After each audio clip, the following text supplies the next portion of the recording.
केकरा से मिले के बा? सर उकाबा ना पूछा था नहीं ना? सर बगल के फ्लैट पे एक जरूरी काम से आयल रही। अच्छा। लेकिन वहाँ केहू नहीं खे, फोन करी तो कुछ ही देर में आ जाए बोलत रहे। एक जरूरी काम से हमके बाहर जाके बा सर। तब तक के हमार बीवी के आपके घर में थोड़ा देर खातिर छोड़ दी। अकेली कब तक बाहर खड़ा रही रोड पर? जमाना बहुत खराब बा सर, हेल्प करी ना सर। ठीक बा, आप भीतर आई मैडम। ओके थैंक यू सर। तू थोड़ा देर यहीं रहिया, हम जाके तुरंत लौट आए। ठीक बा? भीतर आई, एकरा अपन ही घर समझी।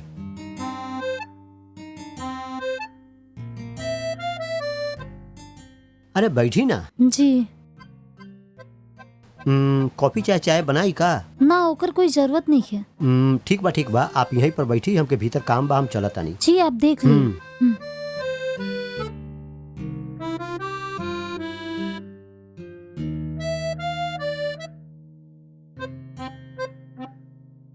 या रसमलाई ऐसे पत्नी के हमार हवाले करके ओकर पति चल गईल। चाहे जैसे होके ओकर फोन नंबर लेके ओकरा पटा लेतानी। या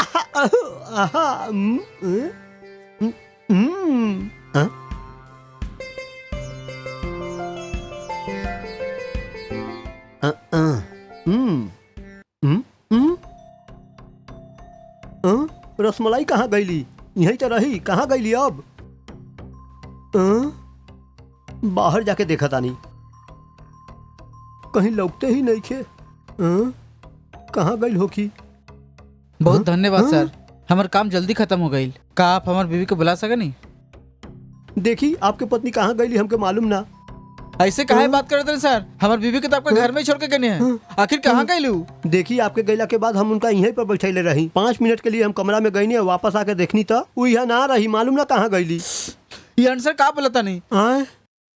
वो घर के भीतर ही हो। चला आप भी चली ना, खो जाता नहीं। ओ गॉड, वो यहाँ भी नहीं खे। सर एगो आवलो कमरा बा, वहाँ चल के देखा तानी। हाँ, चली चला।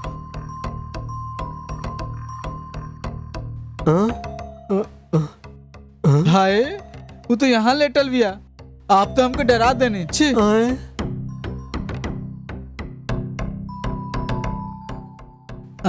सुजाता सुजाता उठा, हमके जाए के बा। सुजाता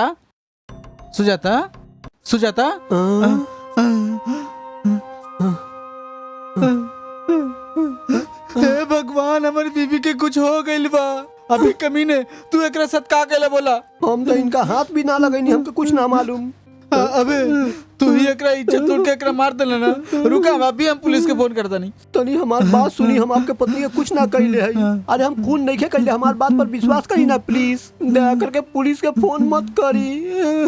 हाँ करब, हमार बीवी के कातिल के ना छोड़ा। रुका, अभी हम पुलिस के फोन करता नहीं। दया करके हमार बात तो सुनी ना सर, पुलिस के काहे फोन करता नहीं प्लीज सर।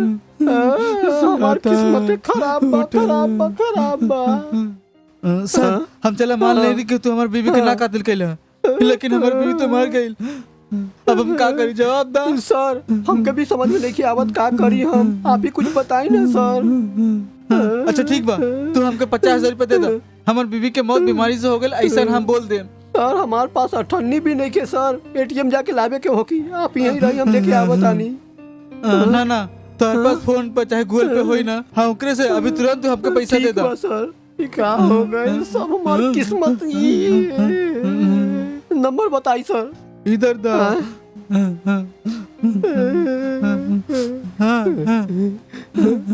50,000 रुपया गए।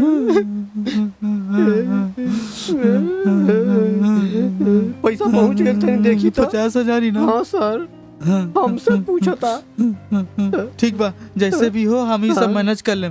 तू एक काम कर, तू आधा घंटा खातिर बाहर घूम के आवा, और काहे कि तू यहाँ पे रहबा तो सब के सब तोहरे पे होई। ठीक बा सर। ठीक बा, हम आधा घंटा में बॉडी यहाँ से लेके चल जाए तो ठीक बा ना?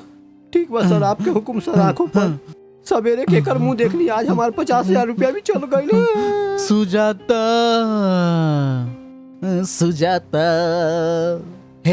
हे हमार जाने मन, तू जल्दी उठा। वो चल गए, तू जल्दी उठा।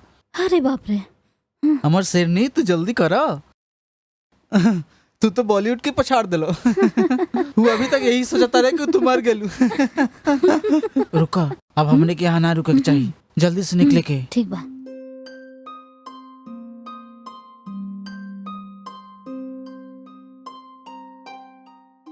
भैया, भाभी, भाभी।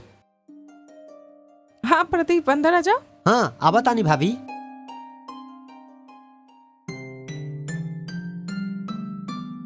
का बात बा भाभी? वॉशिंग मशीन से कपड़ा निकाले तानी आप? साफ हो गइल का? ना यार, वॉशिंग मशीन तो अचानक से खराब हो गई। हाथ से धोए में तकलीफ होते रहुए, ई लेनी ई भी खराब हो गई। समझ में नहीं आवत कि हम का करी। तब तक कंपनी के फोन काहे ना कहीं आप? अरे कब के फोन कर चुकल बानी। उ लोग के आवे में 2 दिन लगी बोलत रहे। अपना घर के पास एगो नदी बा ना, वहीं पे जाके धो के आ जाई का। ई का भाभी, मजाक सूझता आपके? नदी में जाके आप कपड़ा धोब का? अभी जे वर्षा होखल रहे ओसे नदी में दहाड़ आ गइल बा। फिलहाल वहाँ ना जा सकब भाभी। ऐसन बात बा का? फिर अभी कैसे कपड़े धोएम हम? यहाँ पास में कोई वाटर पंप सेट बा का? ऊ तो बा भाभी, लेकिन तनी दूर जाके होखी। वहाँ पे जाके सारा कपड़ा धो के आ जाता नहीं, ठीक बा? ठीक बा, चली ना। ई का भाभी, आपके घर आईनी और आप चाय भी ना पियनी? अरे जाते वक्त कोई अच्छा सा दुकान देख के वहीं पे चाय पी लेम, कोई बड़ा बात थोड़ी ना बा। ओहो भाभी, ई तो बिहर गांव बा। यहाँ चाय पिए खातिर बहुत दूर तक चले के होखी। ई कोनो शहर नहीं के जहाँ गली गली चाय के दुकान मिली आपके। अरे ये तो गांव बा, हम भूल ही गए नी। अब का हो गई? तारा चाय चाहिए ना? तू बैठा, हम लेके आओ तनी।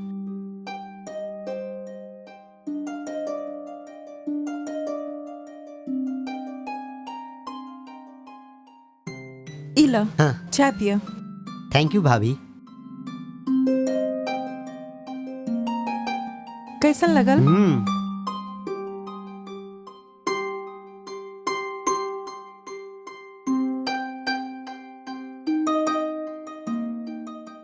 चला चाय तो पी ले ना तू। अभी पंप के पास जाके कपड़ा धो ली। हाँ चली, जल्दी लौट आई। हाँ ठीक बा।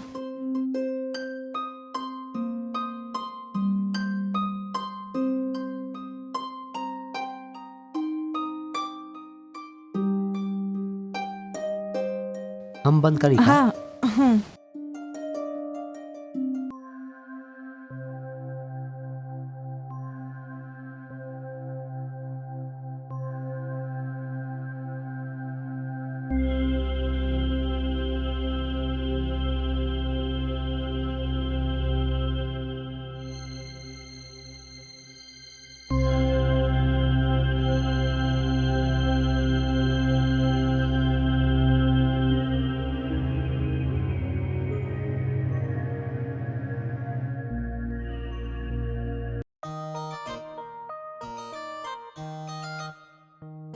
हेलो।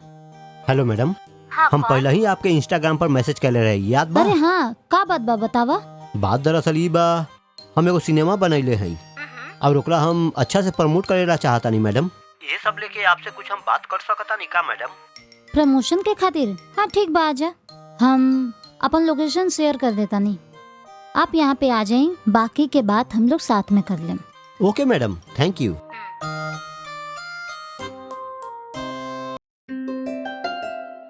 Madam, madam.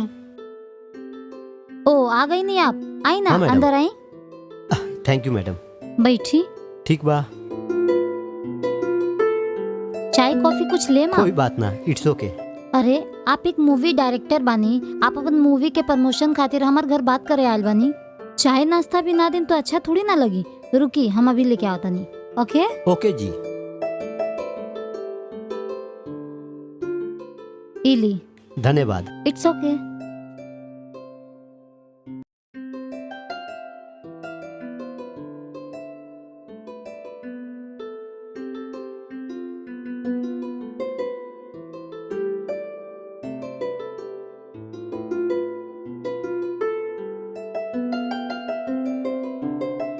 हाँ अभी बताई सर। मैडम, ये हमारा डायरेक्शन के पहला मूवी बा और ये मूवी में जितना भी कलाकार बा सबके सब नया बा। अच्छा। यह मूवी के आप प्रमोट करे वाला है मैडम। और इंस्टाग्राम में मिलियन फॉलोवर्स बा, हम इहो जाना तानी। हमार मूवी के प्रमोट करे खातिर का आप डांस करके वीडियो बना सकता नहीं मैडम? अच्छा, इस सॉन्ग के टाइमिंग कितना बा? मैडम वैसे देखल जाए तो सॉन्ग तो खाली 4 मिनट के ही होगी, बाकी पूरा सॉन्ग में डांस करे के कोनो जरूरत नहीं खे, खाली 2 मिनट डांस कैला ही काफी बा। ओ अच्छा, ऐसन बका, फिर तो ठीक बा। मैडम अगर आप अपन पेमेंट के बारे में बता देब तो। हम ऐसन मूवी प्रमोशन खातिर सिर्फ 50,000 रुपये ही लेवे नहीं। का कहनी 50,000? ई का कहतानी मैडम? हाँ सर, हमार केवल इंस्टाग्राम में कितना फॉलोवर्स बा ये आपके पता बा ना सर? 2 मिलियन से ज्यादा फॉलोवर्स बा, लेकिन हम आपसे खाली 50,000 रुपये ही मांगतानी ना। ये बहुत कम पैसा बा सर, ओके ना? बाकी सब सेलिब्रिटी मूवी प्रमोशन खातिर 2 लाख 3 लाख रुपया लेवेला, पता बा ना? आप खाली 50,000 रुपया खातिर ऐसे करतानी? पहला बार कोई फिल्म के डायरेक्शन देले बानी, ऐसे में इतना कम पैसा बोलतानी। ओके मैडम, तनी कम कर देती तो अच्छा रहता। सॉरी सर, मूवी प्रमोशन खातिर 50,000 रुपया लगी, फिक्स बा। आपके अमाउंट ठीक बा तो बताई, ना तो छोड़ दी। ओके मैडम, एडवांस के तौर पर अभी 10,000 रुपया फोन पे कर देता नहीं।